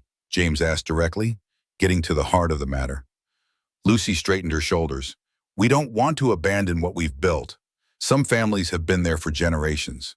But we also recognize that our community and yours might benefit from cooperation rather than conflict." She hesitated. "We have the sawmill, the store, access to the rail line. You have good land, water, livestock. We thought perhaps we could establish regular trade." Catherine and James exchanged glances. The proposal made practical sense. Despite their growing self-sufficiency, Hope Valley still required manufactured goods and services they couldn't provide themselves. Tools wore out, children outgrew clothes, medical supplies had to be purchased. "A weekly market," Elizabeth suggested, midway between the settlements. "That could work," James agreed cautiously, "but trust will take time to rebuild." Lucy nodded. "We understand that. We're not asking to be forgiven overnight, just for the chance to prove we can be better neighbors than we were before." After further discussion, they agreed to a trial arrangement. A weekly trading day would be established at the halfway point between the settlements. Representatives from both communities would meet to exchange goods and information. If all went well, more substantial cooperation might follow. As Lucy prepared to leave, she paused by her horse. "There's something I haven't told you yet." She lowered her voice, though no one else was nearby. "What everyone in New Prospect supported reaching out to you. There's a faction, led by Sterling's former clerk and 3 others, who blame you for the mine's closure." She glanced nervously over her shoulder. "They've been meeting secretly. I don't know what they're planning, but—" She hesitated. "Just be careful at the trading post. Watch for unfamiliar faces." The revelation that their struggle with Sterling had created unexpected enemies suggested that the path to peaceful coexistence between the communities would be more complex than anticipated. "Most of us want peace," Lucy assured them, "but some wounds don't heal as quickly as others." As Lucy prepared to depart the following morning, she pulled Catherine aside. "Mrs. Reynolds, I wanted to say, I'm sorry for not speaking up when others mistreated you, for staying silent when I should have shown courage." Catherine saw genuine remorse in the younger woman's eyes. "We can't change the past, Lucy, but we can build a better future." Lucy smiled gratefully and mounted her horse. "I'll return in 3 days with the first trading party." As she watched Lucy ride away, Catherine felt James's presence beside her. "You think this can work?" he asked. "I think we have to try," she replied. "Isolation may feel safer, but it's not a path to growth." He studied her face with those perceptive blue eyes. "You continue to surprise me, Catherine Reynolds." "Is that good or bad?" she asked, a hint of challenge in her voice. The corner of his mouth lifted slightly. "Decidedly good." Their gazes held a moment longer than necessary before Catherine turned back to her garden. The subtle shift in their relationship remained unacknowledged but increasingly evident to everyone in the settlement. The second winter approached with warning signs that experienced frontiers people recognized with growing concern. Squirrels gathered nuts with frantic energy, stripping certain trees completely by early September. Deer descended from the high country nearly a month earlier than usual, their coats already thick and gray. Beavers reinforced their dams with extraordinary dedication, working through daylight hours when they normally preferred dusk and dawn. Birds migrated south in larger flocks and earlier patterns. The geese overhead flew in unusually tight formations. Even the bark on the north side of birch trees seemed thicker than normal, a natural insulation against extreme cold. "It's going to be a hard one," Walter predicted, observing these signs one evening as the community gathered for supper. "Harder than last year." "How can you be sure?" asked John Miller, one of the Nebraska farmers. Walter tapped his twisted knee. "These joints have weathered 68 winters. They know when a bad one's coming." He pointed to the western mountains. "Same how the marmots have already disappeared? They usually stay active another 2 weeks. Animals know." They prepared accordingly, heeding the wisdom of their eldest member. The harvest was meticulously preserved using multiple methods. Catherine organized teams to dry vegetables on specially constructed racks. Apples from the old orchard they'd discovered on the property's edge were sliced and strung on twine, hanging from cabin rafters. Root vegetables were packed in sand inside barrels in the cool, dark storehouse. Meat was smoked, salted, or dried into jerky. Firewood was stacked in enormous piles beside each cabin, covered with canvas to keep it dry. The men felled trees strategically, selecting those that would season quickly. They split the logs into various sizes for different heating needs: large for overnight burning, medium for cooking, small for kindling. Hay for the livestock was stored in the newly constructed barn, built with extra bracing to withstand snow weight. The trading relationship with New Prospect proved valuable, allowing them to obtain manufactured goods that would have otherwise required lengthy trips to Cheyenne. Iron tools, nails, kerosene, salt, sugar, coffee, necessities that made frontier life bearable. The first blizzard struck in early December, 2 weeks before Christmas. Snow fell continuously for 3 days, accumulating 4 feet deep in some areas. Temperatures plummeted to 20 below zero, testing the insulation of even the best constructed cabins. Paths between buildings were maintained through constant shoveling, creating snow walls taller than a man on either side. When the storm finally cleared, James organized an expedition to check on outlying homesteads and their neighbors in New Prospect. Catherine insisted on joining, despite his concerns. "I've lived through Wyoming winters before," she reminded him, "and I'm a better shot than half the men." She patted the Winchester rifle she'd learned to use during the previous winter. Besides, if there's sickness, they'll need someone with medical knowledge. He couldn't argue with either point, so they set out with Daniel and two of the Nebraska men. The journey to New Prospect, normally 3 hours on horseback, took nearly 8 through the deep snow. The horses struggled, despite wearing special snowshoes fashioned from rawhide stretched over willow frames, an innovation James had learned from a Shoshone trader years before. They found the town struggling but intact. Most buildings had withstood the storm's fury, though several roofs had partially collapsed under the snow's weight. The townspeople worked together to clear main pathways, but exhaustion showed in their movements.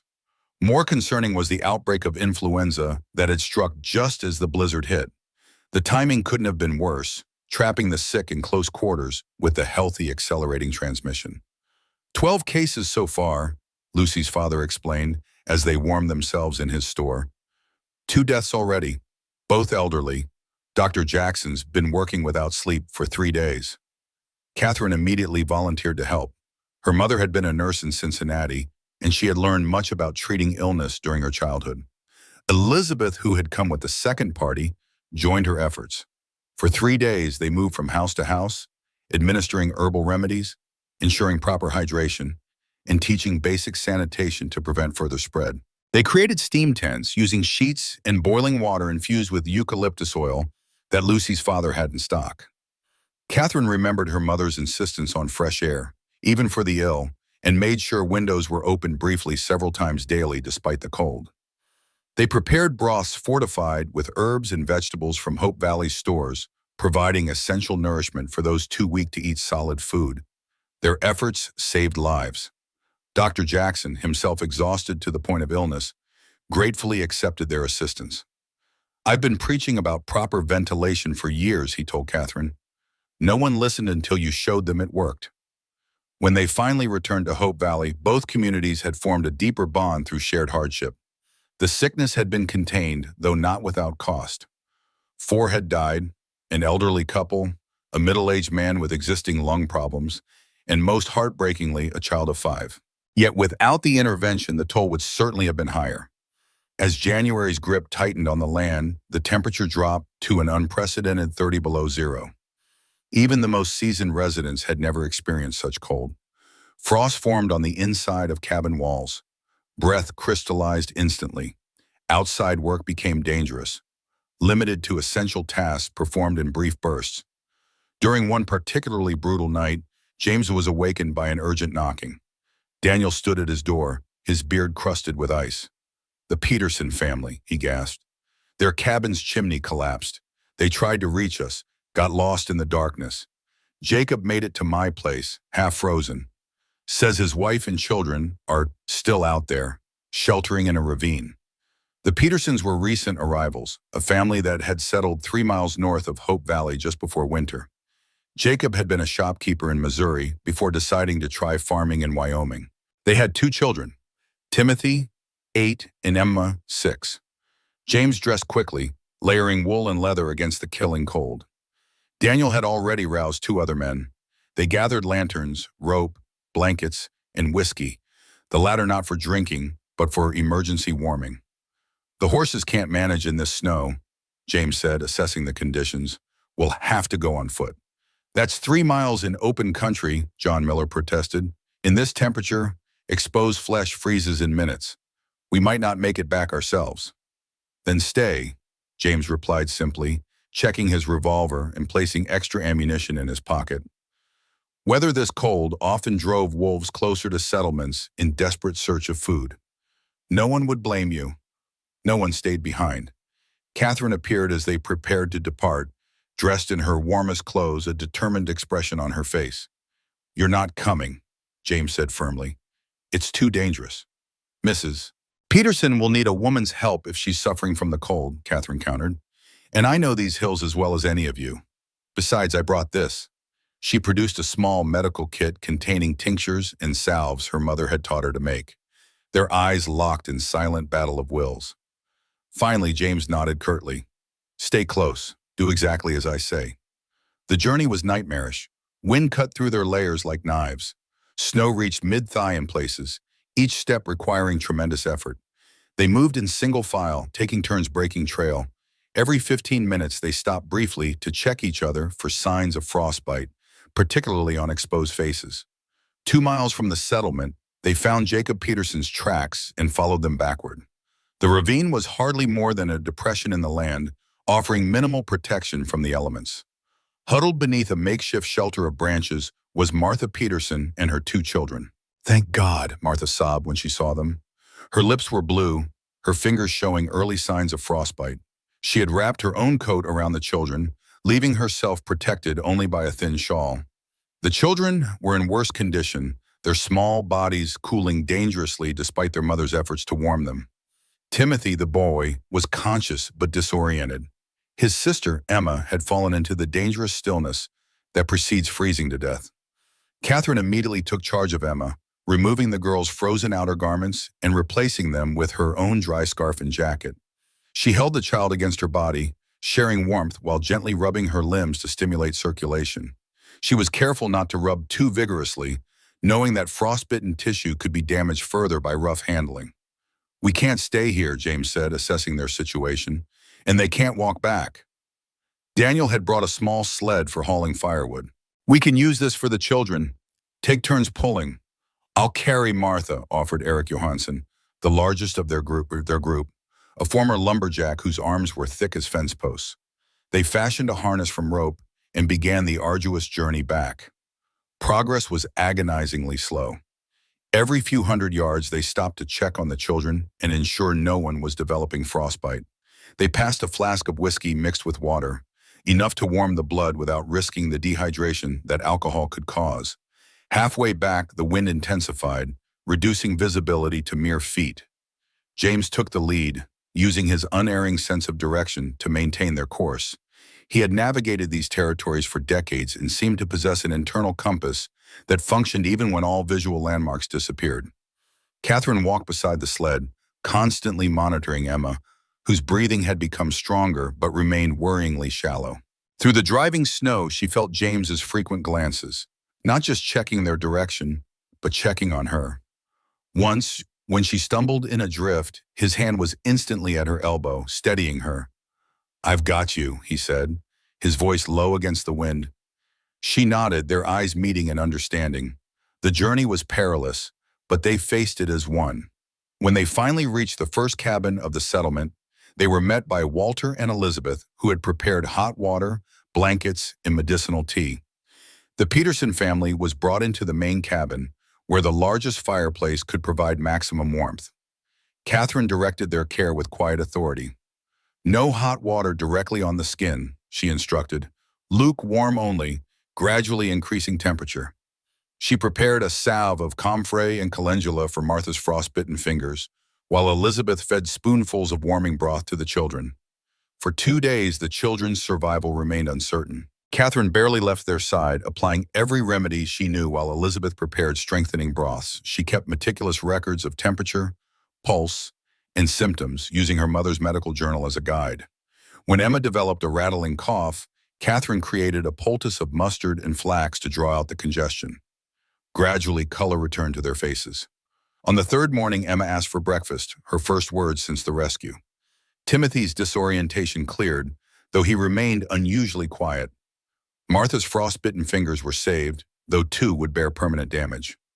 That evening, as Catherine packed away her medical supplies, James found her alone in the storeroom. "Where did you learn all that?" he asked quietly. Catherine hesitated, then reached into her bag and removed a small, worn leather case. Opening it revealed a set of surgical instruments, meticulously maintained. "My mother wasn't just a nurse," she admitted. "She trained as a doctor in Boston but was never allowed to practice officially." The instruments had been her mother's final gift, along with years of secret training that Catherine had never revealed in Redemption Valley. Thomas knew. He was proud of it. But after he died, she closed the case carefully. "The town would have seen it as one more reason I didn't fit their idea of a proper widow." The revelation of this hidden skill and identity added new depth to Catherine's resilience. "I promised myself I'd never hide who I am again," she said, meeting James's gaze. "Not for anyone." The incident bound the community together even more tightly. James had risked his life without hesitation for a family that had only joined them months earlier. Catherine had demonstrated knowledge and determination that earned her new respect. What could have been a tragedy became instead a testament to their collective strength. That night, exhausted beyond words, Catherine found James alone by the dying fire. Without speaking, she sat beside him, close enough that her shoulder pressed against his arm. When his hand found hers in the shadows between them, fingers intertwining, it felt like the most natural thing in the world. They sat in companionable silence, too tired for words but finding comfort in connection. When she eventually dozed against his shoulder, he remained still, unwilling to disturb her first peaceful rest in days. They marked spring's arrival that year, not merely as a change of season, but as a victory. Each green shoot pushing through the soil, each returning songbird felt like affirmation of their perseverance. The creek, once frozen and silent, now rushed with snowmelt and possibility. Nature's testimony to renewal and second chances. The settlement had not only survived, but grown. 2 more families had joined them from New Prospect during the winter, and 3 cabins were under construction for households expected to arrive with the improved weather. The trading relationship had evolved into a weekly gathering that included not just commerce, but social activities. Musicians from both communities played together. Children who had once been kept separate now formed friendships. Catherine's garden expanded dramatically. No longer limited to essential food crops, she indulged her love of beauty by planting flowering borders around the central common area. Roses, lupines, and columbines would eventually create a riot of color, a deliberate contrast to the utilitarian nature of frontier settlements. She enlisted the children to help, teaching them about soil preparation, planting depths, and proper spacing, practical knowledge disguised as play. James had been away for 2 weeks, attending to business in Cheyenne. His return was marked by Catherine's unusual restlessness as she checked the northern trail repeatedly throughout the day. When he finally appeared, riding slowly as though savoring his approach, she forced herself to continue working rather than rushing to greet him. He found her in the garden, transplanting seedlings with methodical care. "You've been busy," he observed, taking in the expanded beds and new trellises. "The settlement needs food," she replied, not looking up, "and a little beauty wouldn't hurt either." James surveyed the valley, noting the new construction, the children playing near the school, the smoke rising peacefully from multiple chimneys. "It's becoming something remarkable," he said quietly, "something I never imagined when I bought this land." Catherine finally met his eyes. "Why did you keep it all these years? This place? You never really explained." James removed his hat, running a hand through hair that had more silver than brown now. "After Martha left, after Elizabeth died, I thought I might retreat here someday, away from memories, away from responsibilities. His mouth curved so I saw him. Ironic that it's become the opposite of isolation. Do you regret that? She asked. No. The certainty in his voice was absolute. What about you? Any regrets about following a stubborn old man to an abandoned homestead in the middle of nowhere? Catherine smiled. You're not that old. He laughed, a rare sound that transformed his weathered face. Not a direct answer, Mrs. Reynolds. No, she said, echoing his certainty. No regrets. They stood in comfortable silence, watching the sun begin its descent behind the western mountains. Something had shifted between them during the long winter months. A foundation had been laid, brick by careful brick, built on shared purpose and growing respect. That evening, the entire settlement gathered for a communal meal celebrating the official start of spring. Tables were arranged in the open area between cabins, laden with food prepared by every household. Catherine contributed fresh greens from her early plantings, a luxury after months of preserved vegetables. The Nebraska families brought cornbread made from their carefully rationed stores. The Wilsons provided fresh baked bread, the yeast starter having survived the winter through Rebecca's diligent care. Elizabeth read poetry by Whitman, verses about democracy and the open road that seemed particularly appropriate for their frontier community. The genius of the United States is not best or most in its executives or legislatures, nor in its ambassadors or authors or colleges or churches or parlors, nor even in its newspapers or inventors, but always most in the common people. Walter surprised everyone by producing a violin, an instrument he hadn't played in 40 years. My Margaret loved music, he explained as he tuned the strings with arthritic fingers. Seems right to play again. His performance was halting at first, but gained confidence as muscle memory returned. Soon he was playing folk tunes that had several couples dancing on the packed earth. Young Timothy Peterson, still quiet since his ordeal, watched with particular fascination, moving closer until he sat at Walter's feet. Daniel and Rebecca made their own announcement during the celebration.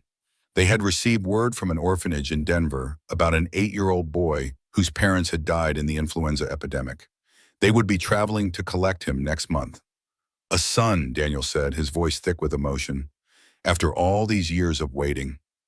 As darkness fell, lanterns were lit around the gathering, creating pools of golden light in the deepening blue. Children played tag between the tables while adults conversed in groups, the easy familiarity of people who had weathered hardship together. James found Catherine at the edge of the celebration, watching with quiet satisfaction. Walk with me? He asked. They strolled toward the creek that ran along the eastern edge of the settlement. Spring runoff had swelled its banks, the water rushing cold and clear over stones polished by centuries of flow. I've been thinking, Catherine said, breaking the comfortable silence between them, about what you said earlier, about isolation and connection. James waited, giving her space to continue. When Thomas died, I thought that was the end of everything. She watched the water flow past. I existed, but I wasn't living. Every day was just endurance. She turned to face him directly.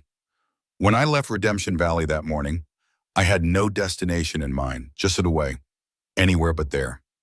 And now, he asked quietly, now I find myself thinking about next year's crops, about expanding the school, about, she hesitated, about possibilities I'd given up on. James took her hand, his calloused palm warm against hers. I never thought I'd feel anything again after losing Elizabeth. After Martha left, thought that part of me had died with them. His fingers tightened gently around hers. You woke something in me, Catherine. That first morning, watching you load your wagon alone in the dark, such courage, such determination. It reminded me there was still something worth fighting for in this world. Catherine felt tears threatening, unexpected and unwelcome. She'd cried enough in her life. We're quite a pair, aren't we? Both broken in our ways. Not broken, he corrected gently. Tested. The evening breeze carried the sounds of the celebration to them. Laughter, music, the murmur of conversation. Evidence of the community they had helped create.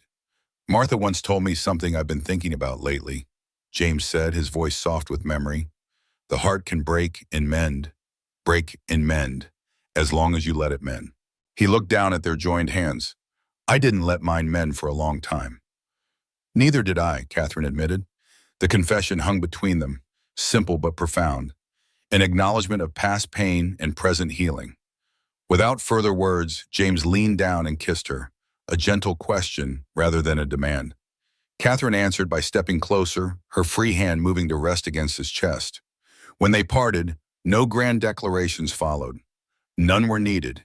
They had moved beyond the need for elaborate promises. Actions had already proven what words could only describe.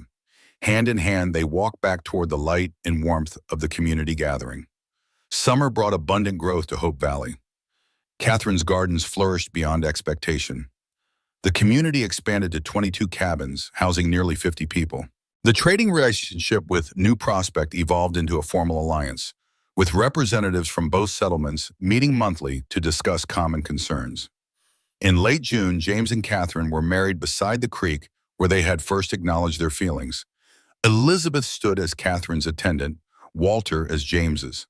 The ceremony was conducted by the new minister from New Prospect, a young man with progressive ideas and none of Reverend Wright's rigid judgment. The preparations had brought the entire community together.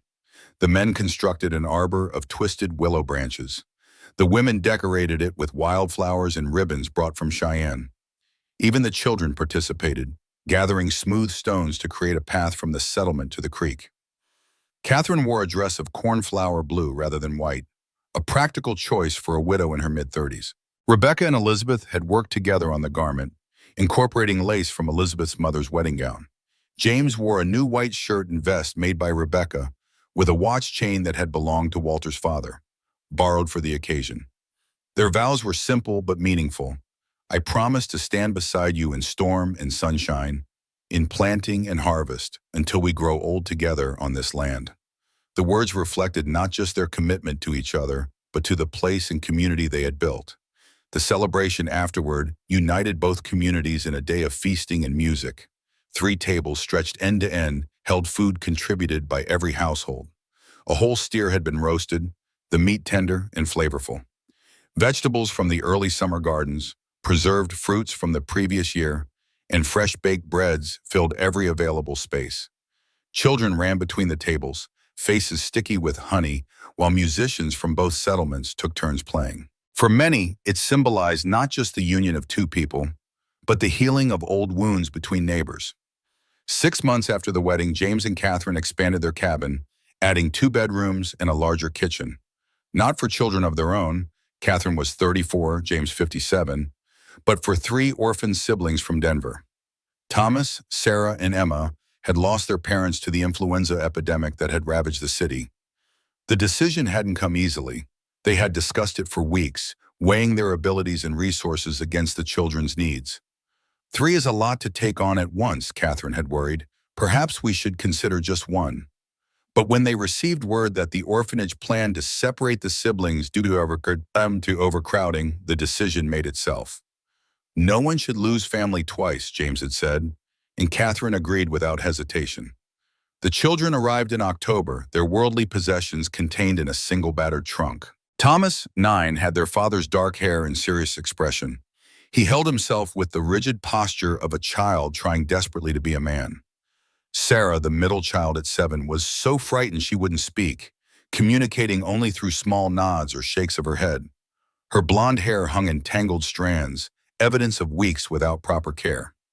Emma, 5, clutched a ragged doll with fierce determination, its stuffing leaking from one arm. Unlike her sister, she couldn't stop talking, though her chatter rarely made sense, a nervous response to trauma. James approached them with the quiet patience he showed nervous horses. He didn't demand immediate trust or affection, simply offered stability and protection. He knelt to their level when speaking, explained everything before it happened, and never made promises he couldn't keep. "You'll stay together here," he told them that first night. "That I can promise. The rest we'll figure out day by day." He taught Thomas about caring for the livestock, letting the boy help with adult tasks that built his confidence. When Thomas admitted he'd never ridden a horse, James spent hours teaching him on their gentlest mare. "My father never showed me," the boy confessed, "said I was too small." "Size doesn't matter much," James replied. "Heart does, and you've got plenty of that." Catherine used her experience as a teacher to reach the girls. She read to them nightly, creating a ritual they came to rely on. The familiar stories provided structure in their uncertain world. She taught Sarah to tend the kitchen garden, giving the silent child a way to contribute without requiring speech. When Sarah finally spoke after 3 weeks, asking if the carrots needed more water, Catherine simply answered naturally, making no fuss that might cause the girl to retreat again. Emma's constant chatter gradually organized itself into coherent thoughts as she felt safer. Her nightmares diminished from nightly to occasional. Catherine discovered the girl had a talent for remembering songs after hearing them just once, and encouraged this gift by teaching her folk tunes and simple hymns. "There are different ways to become a family," James told them one evening as they sat before the fire. "Sometimes you're born into one, sometimes you find one, sometimes it finds you." The children listened solemnly, absorbing this philosophy that made space for their unusual situation. Gradually, they settled in. Sarah began speaking regularly, her voice gaining strength. Thomas relaxed his vigilance enough to play with the other boys in the settlement. Emma's nightmares became less frequent, and her doll received less desperate attention. The community embraced them fully. Elizabeth gave them special attention at school, recognizing their educational gaps. Walter began teaching Thomas basic woodworking, his gnarled hands guiding the boys' smaller ones. Rebecca knitted warm clothes for the coming winter, somehow incorporating each child's favorite color. By spring, they had become a family in truth as well as name, different from what any of them had imagined for themselves, but no less real for its unexpected formation. 2 years after Catherine's attempted escape from Redemption Valley, she stood with James on the ridge overlooking the settlement they had helped create. The valley below was transformed from the empty landscape she had first seen. Cabins dotted the land, smoke rising from chimneys. Fields of wheat rippled in the breeze. Children played between buildings, their laughter carrying on the clear air. Among them were Thomas, Sarah, and Emma. Thomas was showing his sisters how to fly a kite he had made under Walter's guidance. Sarah, no longer silent, called instructions while Emma danced in circles, trying to catch the kite's shadow. "You once told me you lived in that big house because you were a coward," Catherine said, watching the scene below. "And you once told me you ran because you had nothing left to stay for," James replied, his arm around her waist. They exchanged a look of shared understanding. "We were both wrong," Catherine said simply. Beyond Hope Valley, New Prospect was visible in the distance. The town had stabilized after its initial decline. The weekly market between the communities had expanded to include social gatherings and joint celebrations. A road had been properly established, making travel between settlements easier. Old grievances hadn't been forgotten, but they had been largely set aside in favor of mutual benefit. Sterling's fraud trial had resulted in a 5-year sentence in the territorial prison. Sheriff Sullivan had disappeared, reportedly fleeing to Montana Territory to escape prosecution. Reverend Wright had taken a position at a small church in Utah, where his rigid views found a more receptive audience. The world was changing around them. Wyoming had been granted statehood, bringing new laws and protections. The railroad continued its expansion, making travel and shipping easier each year. But some things remained constant: the harsh beauty of the landscape, the necessity of cooperation for survival, the healing power of purpose and community. The transition to statehood had brought both opportunities and challenges to Hope Valley. As one of the first states to grant women the right to vote, Wyoming's progressive stance elevated Catherine's position in community decisions.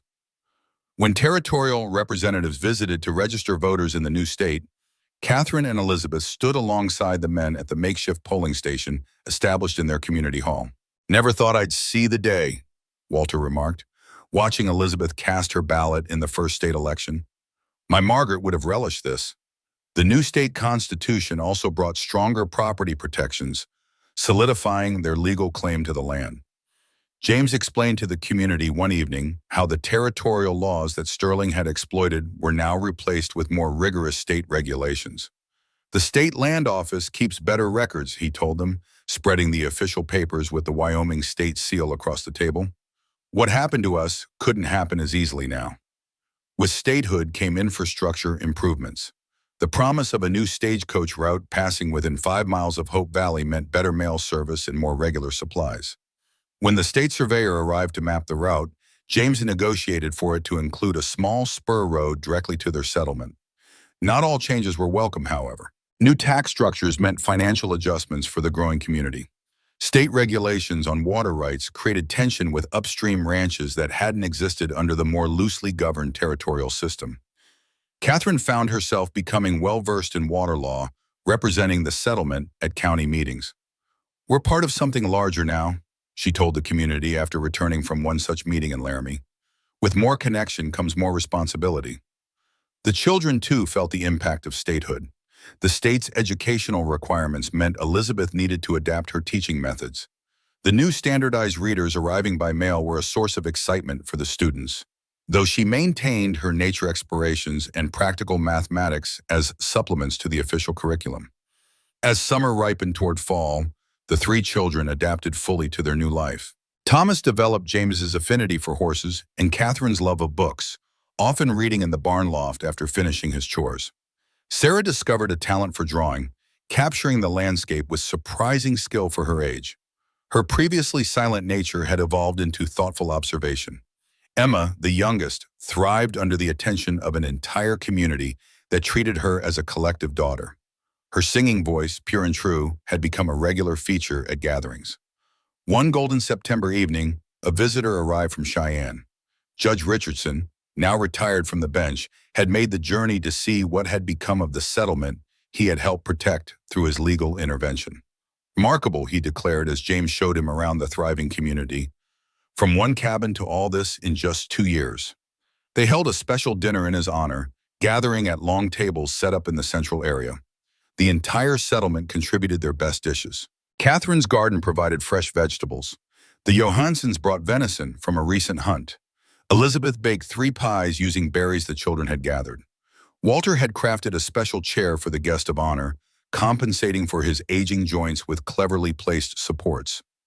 Richardson listened with evident pleasure to the story of Hope Valley's growth, particularly the integration of the once hostile communities. He shook his head in wonder at the account of the Peterson rescue and smiled at the sight of the 3 orphans, now so clearly part of the family. When the meal ended, he stood to address them. "I've seen many settlements come and go in my 30 years in Wyoming. Some flash bright and disappear when the gold or silver runs out. Others persist through sheer stubborn determination." He looked around at the gathered faces, old and young, original settlers and newcomers. "But rarely have I seen a community built on such intentional foundation. Not just survival, but something greater. A model of what our new state might become at its best." His gaze found Catherine and James. "You have created something extraordinary here. Not just buildings and fields, but a true community of purpose." He raised his glass. "To Hope Valley and its founders." Later, as twilight painted the sky in shades of purple and gold, Catherine and James walked with their children along the creek. Thomas ran ahead, skipping stones across the water with increasing skill. Sarah collected wildflowers for her pressed flower collection, carefully selecting specimens for color and form. Emma held James's hand, chattering about her friends at school and the songs she was learning from Walter. "The judge is right," Catherine said quietly. "This has become something more than we imagined." James nodded, his expression thoughtful. "When I bought this land 20 years ago, I saw it as an investment. When Martha left, I thought of it as an escape." He watched as Thomas successfully bounced a stone 5 times across the water, raising his arms in triumph. "I never imagined it as a legacy." "Is that what this is?" Catherine asked. "A legacy? What would you call it?" She considered, watching their children, for they were truly theirs now, in heart if not in blood. "A beginning." James smiled, the expression transforming his weathered face. His free hand found hers, fingers intertwining with the easy familiarity of a touch exchanged 1,000 times. Around them, the settlement prepared for evening. Lamps were lit in cabin windows. Voices called children home for the night. From the schoolhouse came the sound of Elizabeth playing the piano, someone had brought all the way from Ohio. Walter's violin joined in, the 2 instruments weaving a melody that drifted through the golden air. "Family isn't about blood," Catherine said softly, echoing words her grandmother had spoken long ago. "It's about who shows up when the storm hits, and who stays when the weather clears," James added, squeezing her hand gently. As darkness settled over the valley, Stars emerged one by one, scattered across the vast Wyoming sky like promises. Behind them, the settlement, their home, glowed with warmth and light against the gathering night. Before them stretched the future, unknown but faced together. Catherine Reynolds had tried to leave town on a cold morning in 18 packing everything she owned, determined to vanish into the vastness of the West. James Harrison had followed her, had refused to let her run, had offered her something she'd forgotten existed. A choice, a chance, a place to belong. And together they had built more than a homestead, more than a settlement. They had built a life that encompassed not just themselves, but an entire community. They had transformed isolation into connection, turning away from the past to create a future none of them could have imagined alone. The door to their cabin stood open, light spilling onto the porch in a golden rectangle. Home beckoned, not just to them, but to anyone seeking refuge from life's storms. Hope Valley, a valley of the resilient, a place where broken hearts mended, where second chances took root and flourished. A place called home.